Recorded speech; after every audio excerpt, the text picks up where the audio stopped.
মনের ক্ষত স্থানটা কাউকে দেখাতে নেই, কারণ মানুষের কাছে মলম না থাকলেও ছেটানোর জন্য লবণ ঠিকই থাকে। সো হ্যালো এভরিওয়ান, আসসালামু আলাইকুম। কেমন আছেন সবাই? আশা করি ভালো আছেন। আলহামদুলিল্লাহ, আমিও ভালো আছি। এই তো শক্ত শক্ত কথা বলতে বলতে চলে আসলাম আরেকটি ছোট্ট ব্লগ নিয়ে। এই তো মূলত অনেকদিন ধরে নুডলস রান্না করা হয়নি, তাই জন্য বাচ্চারা আবদার করেছিল যে আম্মু আজকে নুডলস রান্না করে দাও। এই জন্য আমি আজকে তাদেরকে নুডলস রান্না করে দিচ্ছি। আর আমাদের বাড়িতে সবাই আলুখোর বলতে পারেন। নুডলসের মধ্যেও আলু লাগবে, মাংসের মধ্যেও আলু লাগবে, আর যে কোনো তরকারি রান্না করলেও আলু লাগবে। আর আমার কাছেও আলু দিয়ে রান্না করলে নুডলসটা অনেক বেশি ভালো লাগে, কেন জানি না। তো আমি মূলত একদিকে আলু একদিকে নুডলসটা সিদ্ধ করে নিলাম, নিয়ে এদিকে পেঁয়াজ কাঁচামরিচ সবকিছু ভাজতে দিয়ে ওর ভিতরে এখন ভাজা আলুটা দিয়ে দিব, দিয়ে এখন ডিমটা দিয়ে খুব ভালোভাবে নেড়ে চেড়ে ঝুরঝুরি করে নিব।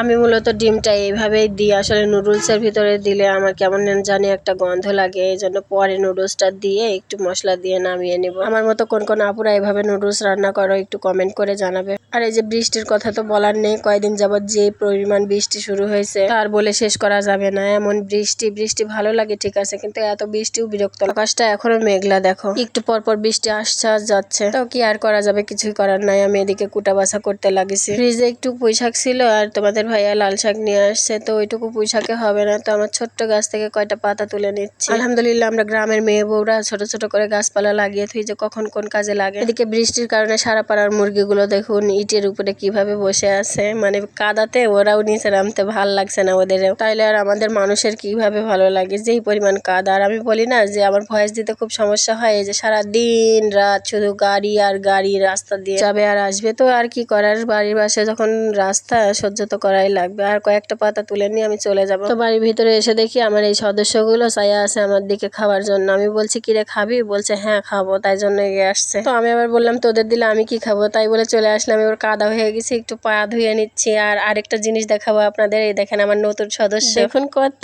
সুন্দর গুলুমুলু বাচ্চাগুলো হয়েছে।